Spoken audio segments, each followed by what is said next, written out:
Good afternoon, friends. Stephen Benoon here with Israeli News Live, and I did a special broadcast for our Patreon viewers, and I'm going to share a little bit more in depth on this video, that same message there. I actually had a little mistake in there where one of the slides that I had on there was playing an Arabic music very low in the background, but it really kind of was annoying to listen to say the least.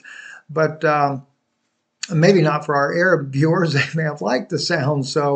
But nonetheless, I wanted to come back and retouch that subject because they got a very special look into the Dead Sea Scrolls, Damascus, what this really means, who were the people that went to Damascus.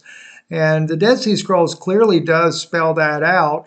And oddly enough, it seems to me that perhaps the Qumran community and the community of Damascus, Syria, which were both Jewish, actually had different viewing ideas. The Qumran community, who had the Dead Sea Scrolls, clearly seemed to be more into the law still, whereas the rest of the people of Damascus seemed to really to be the Christian community, as they became known for very much down through the years.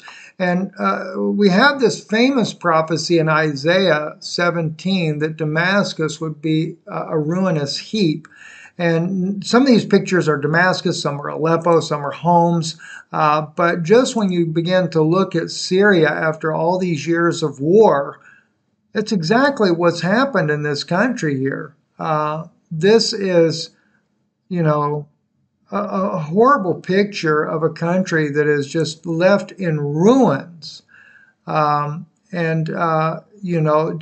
really is a ruinous heap. But it's what really lets you know about the fulfillment of this prophecy happens to do more with what is said a little bit later in Isaiah, the next verse or so. The cities of Aurora are forsaken, they shall be for flocks which shall lie down, and none shall make them afraid. By the way, those forsaken cities are the ones that are closer to the Israeli border. And of course, the Syrian soldiers abandon their posts. Israel moves in and takes over the whole area there. And what does it say? They shall be for flocks. Remember, Jesus likened Israel into sheep, having no shepherd, of course. And they truly are lying down across the border in Syria, and none shall make them afraid. Well, why does no one make them afraid? Well, oddly enough, and I'm going to use the King James Version of Isaiah 17 and verse 9 here, says, "In that day shall his strong cities be as a forsaken bow in the uppermost branch, which they left because of the children of Israel. And there shall be desolation." Well, in the Hebrew version of this same chapter here, if you go further down to that verse 9 there, we find out it's mepinei bnei Yisrael. It's from the mouth of the sons of Israel. That's why Damascus, not just Damascus, but all Syria becomes a desolation. And of course, God says, why? For you have forgotten the God of thy salvation. That's Israel. And thou hast not been mindful of the rock of thy stronghold. That's the Christians supporting Israel to go and to totally annihilate Syria.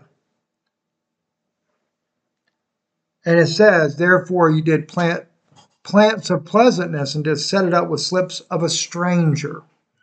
Jolani now, the new leader of Syria, and the fall of President Bashar al-Assad, the very man and his wife, Asma, there, who were true defenders of Christianity. And that little girl there, wearing a little Santa Claus suit there, smiles gleefully, not in fear. You don't see pictures of fear, even the nun in the background there smiling. You don't see the crosses hidden and stuff when it comes to Christians under the Syrian rule. And there again, at a celebration, I believe this was up in Aleppo, right after they had liberated the city there. Christians gladly come out and greet them, and always the people are happy.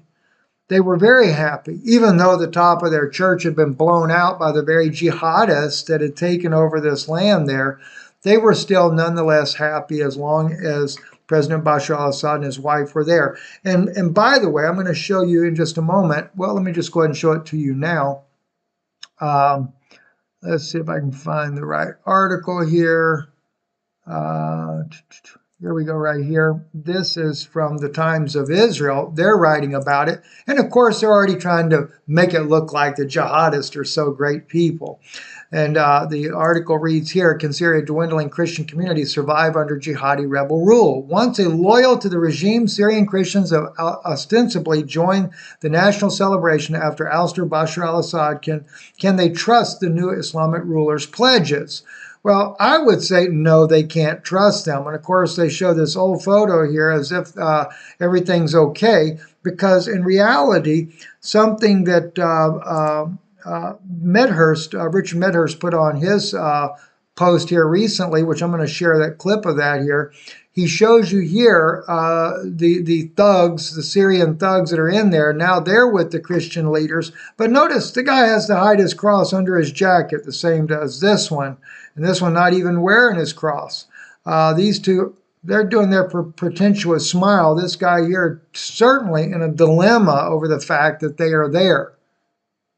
So they may be making it look like, oh, we're here to do good, but the reality of it is they're not.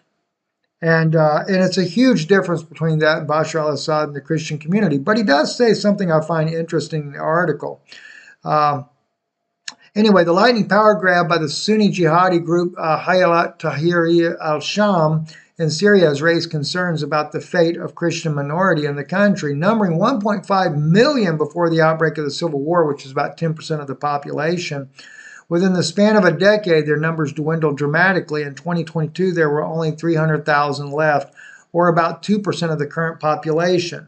Now, he says because they had more money and many of them fled the country. That is true. Many of them did flee the country. But there's some things, though, that they don't want to tell you either that people forget about. This is the group that has taken over Syria. And of course, as you can see, the different Syrian Christians, this is what they were doing to Syrian Christians. They were beheading them. I guess people forgot about all those images, and it's quite brutal what was being shown back then. Clearly beheading anyone that was a Christian, that's exactly what they were doing. And some of the more gruesome things that they would do here. This man here tied up on a cross and everything, and then being stabbed to death. You know, so yeah, this is the group now that is in power, in control, and this is the group now that is going to make Christians feel, oh, so safe. I don't think people have forgotten what the U.S., Turkish, and Israeli-backed groups are and what they're capable of. They will certainly kill and murder Christians. And they're already being rounded up. So that's just totally nonsense to think that everything's all safe and hunky-dory in Syria when it clearly is not there. So he puts in there that, but what I was going to show you, though, let's see here where it's at. Oh, here we go, right here in the green right here. He says, however, it remains to be seen whether the country will once again become a tolerant, pluralistic place as its new leaders claim. Concern for the fate of Syria's millennial-long Christian presence has been recently expressed by the Washington, D.C.-based NGO in defense of Christians. Now, they say millennial-long. 2 millennia long is how long they've been there. But even the fact that the Times of Israel acknowledges that the Christians have been able to live in peace in Syria for the last 1,000 years, that says something. That says more than you could ever imagine. It says here, the IDC quoted sources in Aleppo saying that Christians were living in fear and had been the target of widespread crime and vandalism. That came out. But then they claim in this article here, oh, after a few days, everything calmed down and everything went back to normal. Well, you just saw the photo I showed you a moment ago, what the Syrian Christians are doing. They have to hide their crosses. They're not allowed to express anything in the way they feel, etc. Well, here's Richard Medhurst, and when I had the video the other day, I just had a little tiny image of it, but then I realized I actually follow his work and found the video itself. So I want to play for you a little bit about what Richard has to say. And we're going to listen to several minutes of this because it's important. Listen. My name is Richard Medhurst. I'm a British journalist. I was born and baptized in Syria. So let me give you my perspective on what's happening in Syria, both as a Christian and a journalist who cares deeply about the future of the country. For the last days, the media have been showing images of people celebrating and jubilating and saying the country's finally free and everything is fine and dandy. But this couldn't be further from the truth. The media have been lying about Syria for 13 years, and many Syrians will come to find that they have been duped. This was not a revolution, but a regime change operation. Syria was the last anti-Zionist Arab state in the region. It was the last one that supported the Palestinian cause. And they've been trying to destroy it for decades. In 2011, dozens of foreign countries and groups conspired to overthrow the government. Turkey, Qatar, Saudi Arabia, the UK, France, Germany, the US, the EU. Many jihadists came in from Chechnya, Uzbekistan, Tajikistan. You've got fighters now in from Ukraine, Turkey, Libya, Uyghurs from China. Many of them are not Syrian. The CIA spent over $1 billion trying to overthrow the president. So that's their most expensive operation in history, right? They brought all those weapons in from Libya after they did another regime change operation there. This was the largest... He just mentioned bringing in the weapons from Libya. Let me real quick just show something to you when it comes to Libya there. And that's the video that I did myself on Aaron Erdem. Those of you that may remember Aaron Erdem, and let me see, I got to switch the account back over though. On Aaron Erdem, he was the parliament member of the Turkish government, and he's the one that exposed, he actually exposed the sarin gas cover-up that Erdogan was behind to begin with. And let's see.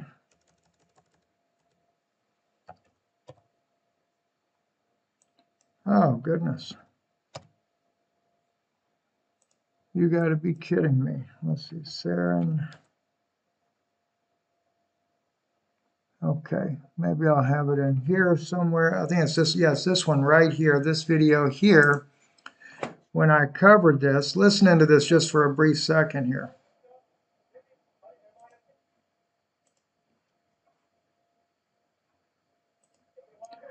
He said, misappropriating the country's resources and betraying our trust. Our Minister of Internal Affairs is here at this moment, even though this issue is not within his field. I wish I could address my question, and he speaks about the Justice Minister. Bekir Bozdag yesterday when he was here. By the way, Mr. Bozdag is the other MK member of the Turkish parliament. Many children were murdered with sarin gas in the Middle East. The man's a humanitarian. Turkish parliament member.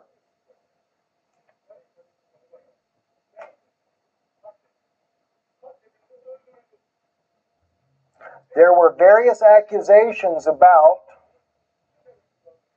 who uses sarin gas in our media. My question is about the Adana's chief public prosecutor. Investigation case number 201, 2013-351, 2013-139, indictment 2012-120. Don't worry, the prosecutor is not from the parallel organization. And by the way, they shout him down like crazy. He is not very loved by the other parliament members there. Let's move it forward. That's the prosecutor saying sarin gas was delivered to Turkey. And what did Seymour Hersh say? There was a rat line made from Libya through Turkey into Syria for the moving of weapons and chemical weapons. To the ISIS terrorist organization. Friends, understand this. Seymour Hersh writes about it from his point of view, and at the time, he didn't know that Aaron Erdem was standing up in a Turkish parliament with the evidence that they were doing this rat line. I'll pause it there. I'll put this in the description for you so you can look at this for yourself. But this is just a good example right here of the fact that the sarin gas was smuggled in by the United States, cooperation with the CIA, Hillary Clinton under the Obama administration into the Turkish government. Aaron Erdogan made sure, because they'd captured it, they actually were going to stop it from going into Syria. But no, Erdogan made sure it got into the hand of the ISIS militants. It was taken down. It was used against these little children and women and stuff, killed just massive amounts of people with sarin gas, and then they blame it on President Bashar al-Assad to try to make him look like a war criminal, and it was completely false. Propaganda campaign in modern history. MI6 were funding the white helmets and other cutouts. They lied about chemical weapons just like they lied about them in Iraq to justify bombing and sanctioning Syria and crippling its economy. Syria is not only occupied by Israel, but by two NATO armies, by Turkey, by the United States. And all these rebels got their training and their gear from those actors. You've got a photo of Jolani, who's just casually standing there, watching Damascus as it's being bombed by Israel, doing nothing. And what is he wearing? He's wearing a t-shirt, a shirt from Emerson Gear. So that's either Israel or Turkey that gave it to him. And Turkey was giving these terrorists safe haven in Idlib for years. Syria cannot be removed from the geopolitical context of the Levant. You can't talk about Syria like it's some remote island where things happen in a vacuum. Syria was the piece that connected Iran and Iraq to Lebanon and Palestine. The timing of this offensive in the last few days wasn't a coincidence. It happened right after there was a ceasefire in Lebanon. So as they destroyed Gaza, as they destroyed Lebanon, the Israelis then moved on to destroy Syria. And Turkey, which again is a co-conspirator in all this, is admitting, Erdogan is admitting that he is behind the offensive. He said it on camera. Tabii İdlib, Hama ve Humus hedef tabii Şam. Erdogan. And now he's got dementia just like Biden has dementia. It's amazing how they keep these people in power, right? Listen to what he says here. המשטר הזה נפל, זוהי תוצאה ישירה של המכות שהנחתנו על איראן ועל חיזבאללה. The day that Syria fell, Palestine also fell. These jihadists are an extension of NATO, okay? They've got NATO training, NATO weapons. And have you noticed that they never attack Israel, ever? Erdogan and al-Qaeda, all they do is talk about the Ummah, and yet they won't lift a finger for Palestine. These jihadists are in Damascus under the Israeli bombs, and they still won't fire a shot at Israel. They won't even talk about the bombings. These rebels have conspired to leave Syria defenseless. Instead of fighting Israel, they're busy changing flags and eating ice cream and giving speeches. That's how much they care about Syria. And make no mistake, because these are extremists, Hayat Tahrir al-Sham is a rebrand of Jabhat al-Nusra, which is a rebrand of Al-Qaeda. Jolani, who now they're trying to portray as some kind of statesman and a moderate, was the head of Al-Qaeda's branch in Syria. He was a deputy of al-Baghdadi in ISIS. And al-Baghdadi, if you remember, I reported that al-Baghdadi was an Israeli. He was a Mossad Israeli. And real quick, let me take you here then to look at what, and you saw this the other day, but this guy right here says here, Lebanese researcher Ali Hami, about Jolani. Wow, what do you know? Let me just see if we can get this thing to play.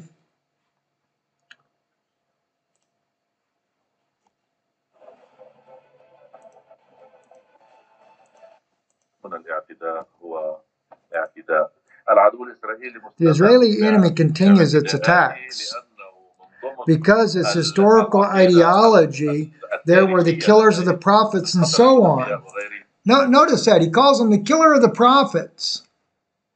Okay, you have to understand, even in Arabic writings, in the Quran itself, it lifts up the prophets. They even lift up Abraham, they lift up Isaac, they lift up Jacob, they lift up the prophets of Israel, they lift up Jesus of Nazareth. He's mentioned 23, or I think it's 25 times inside the Quran, and Muhammad is only mentioned twice, right? Mary, his mother, is considered the most honorable woman ever lived on the face of the earth. Now, they got their problems with Christians just like a lot of other people do as well, right? But the thing is they could live in peace alongside Christians in Syria under President Bashar al-Assad and many others like him. But you put these Israeli-backed, NATO-backed jihadists in there, and it becomes a bloodbath. This is their habit, and they will keep on attacking. Al-Jalani was manufactured by Israel, he says. Perhaps he is one of the children who were abducted at a young age and raised by the Israeli Mossad. And now they send him to Syria equipped with a fake background. They said that he was arrested by the Americans when in fact he was training with them and all of a sudden showed up to take over the entire scene. That's just to give you a little bit there, and I'll try to put that in there for you too as well to look at that. So what do we got going on here? What's going on? We know that these jihadists, Jalani, by the way, and if I'm not mistaken, Jalani is also in this picture right here, seen with all the Christians covering up their crosses because they know better to show anything, any truce there. You have too, Bashar al-Assad. Whether he's with Christians or Muslims, he was a man of peace with all the people in the region there. So, but Jalani, this is the Jalani brigade here. The beheaders of Christians is what they are. Now, when we begin to look at this from a biblical standpoint, and even in the Dead Sea Scrolls, I found this one here very interesting. And this one is found in 4Q266. And if you want to look at this in Hebrew right here, let me just first show you real fast. He said, this is the word which Jeremiah spoke to Baruch, son of Neriah. And then there's a blank spot. Elisha to Gehazi, his servant, a blank spot. All the men who entered the new covenant in the land of Damascus. The new covenant. I'm going to show you some more of this here in just a moment. But let's just take a look at that. All right. Kohanashim, Ashad, Bo. Okay. So all the peoples which came Barit Chadashah with the new covenant Ba'eretz Damascus. There you go right there. They wrote it in there. The new covenant, the ones that kept the new covenant, the Christians went into Damascus. That's just unbelievable when you read that, right? But let's take a look at this. Let's take a serious look at some of the things that are written there, right? Here's another one here. He said, he raised from Aaron men of knowledge from Israel, wise men, made them listen, and they dug the well. They quote Numbers 21:18, a well which the princes dug, which the nobles of the people delved with the staff. Then it goes on to comment on it. The well is the law, and those who dug it are the converts of Israel, who left the land of Judah and lived in the land of Damascus, all of whom God called princes, for they sought him, and their renown has not been repudiated in anyone's mouth. All right, now let's go down a little further. The nobles of the people are those who came to dig the well with the staves, and the scepter decreed, to walk in them throughout the whole age of wickedness, and without which they do not obtain it until there arises he who teaches justice in the end of days. But all those who have been brought into the covenant shall not enter the temple and kindle his altar in vain. They will be the ones who close the door, as God said in Malachi 1:10. We don't have to go to Malachi because it quotes it accurately. Whoever amongst you will close my door, then a blank spot, so that you do not kindle my altar in vain. Well, you could look at Malachi 1. It's not much of a miss there. All right. Now, what is that really, though? Close my door. Do you remember? And I've got the Hebrew Matthew up here for you. Matthew chapter 6, verse 6. But you, when you pray, go to your couch, close your doors upon you and pray to your Father in secret, and your Father who sees in secret will reward you. Now, let me take you to Malachi, though, real quick, because I do think that Malachi 1:10 is important, because there's something there that you don't get to see otherwise unless we look at it in Hebrew, because I think even the way they quote it, they didn't quote this part here. In verse 10, he says, "Oh, that there were even one among you that would shut the doors, that ye might not kindle fire on mine altar in vain." Ve'isagod delatim, to close the doors, plural. Why does that matter? Why does that matter? Well, if you look at the Hebrew version of Matthew, he says in there, to vesagod delatecha. And that is a plural. The yod right there makes it the plural. Close your doors. And that's you personally. Why do you go and pray on your couch or your bed there and close your eyes being your doors there, and you pray personally? That's because you are going to go before God in the presence of Almighty God, just like when they would offer these sacrifices. Now you are going into the presence of God. You become the sacrifice. Why? You are the temple of God. And so you begin to find that some of these things that are written about the Syrians in Damascus become very interesting. Look at this other quote here from the Dead Sea Scrolls. Differentiate between the holy and the common, to keep the Sabbath day according to its exact interpretation, the festivals, and the day of fasting according to what was discovered by those who entered what? The new covenant in the land of Damascus. It quotes this new covenant thing more than once, to set apart holy portions according to their exact interpretation, for each to love his brother like himself. Love his brother like himself. Do you know it actually in there, it actually doesn't use the word brother, but ish, to love every man like himself. So, and let me just pull that up for you so you can see that for yourself, if I remember right, where that's at, 559. Okay.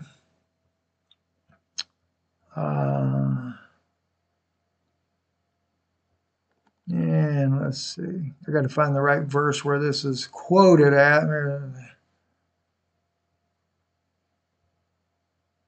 Princess Doug. Okay.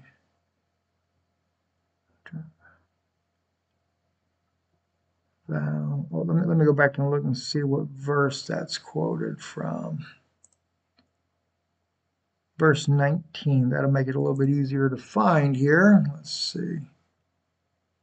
Fasting according to what is discovered under the new covenant in the land of Damascus, to set apart portion according to exact interpretation. Okay, love his brother like himself. Okay, now that is in the second column there, verse 19. So, okay, if I remember right, B'nai Habarit Chadasha. Okay, Et HaKodesh. Okay, yeah, here it is. See, they translated it wrong even in the Dead Sea Scrolls. Here it is. La ohev ish et achiav. Okay, to love every man as if it's his own brother. Just like Jesus said, love your neighbor as yourself. But he didn't say to love every as they translated that we have here. This is what kind of bothers me sometimes, the way they translate it. It didn't say for each to love his brother like himself. He said to love every man as if it was his brother.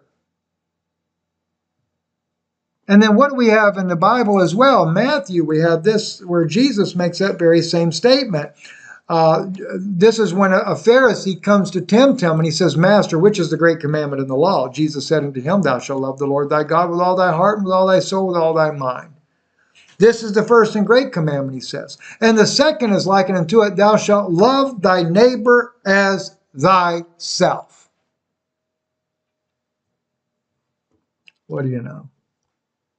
tell me this new covenant group in Damascus weren't Christians. So when he talks about the children of Israel would go against it, that's exactly what they did. They went against the very true covenant that was being preached back in those days. I'm Stephen Benoon. I trust this is a blessing for you. Now you know Damascus is not only fallen, but it truly was a place for Christians. It was a safety place. It was a place as described in Isaiah 17 that Damascus is taken away from being a city. It shall be a ruinous heap. And he says here in verse 3, the fortress also shall cease from Ephraim, and the kingdom from Damascus. Damascus, Syria itself, had become a fortress for Ephraim, and Ephraim were part of the children of the house of Israel, the house of Israel, and the house of Judah is the ones that were seeking their death. And if you remember when Jesus, when he went over into the land right there, when they were on the other side of the Galilee, all the people from Syria come to him. They said that all they wanted to do is just touch the hem of his garment, right? And they would be made well. And they did. It actually was fulfilled. That's actually the fulfillment of the very prophecy. I believe that's in Zechariah where it says, Behiziku. They would take a hold of Ishahudi, of a Judean man. They would take a hold of his wing, bekanaf, of his wing. And they would say, we hear that God is with you. We will go with you. That's why they were the men of the new covenant. They had believed, and every one of them believed, and they were every one healed. Jesus even said, I'm sent only unto the lost sheep of the house of Israel. And so it was the house of Israel. It was Ephraim, as we know it today. House of Israel represents Ephraim, or Ephraim represents the house of Israel. The fortress also shall cease from Ephraim, and the kingdom from Damascus. They had truly become the stronghold, the last stand of the believers of Jesus Christ. And as we saw the Israeli article mentioned, their numbers had dwindled by almost all of them, down only to 2% of the population now, as they're being beheaded, killed, ran out of the country, etc. And Jolani is no different. He is a jihadist that will do what Israel says. And the Noahide laws will say to behead all the Christians. That's what they're going to do. I'm Stephen Benoon. You're watching Israeli News Live. Thank you for listening, and thank you for your support of this broadcast.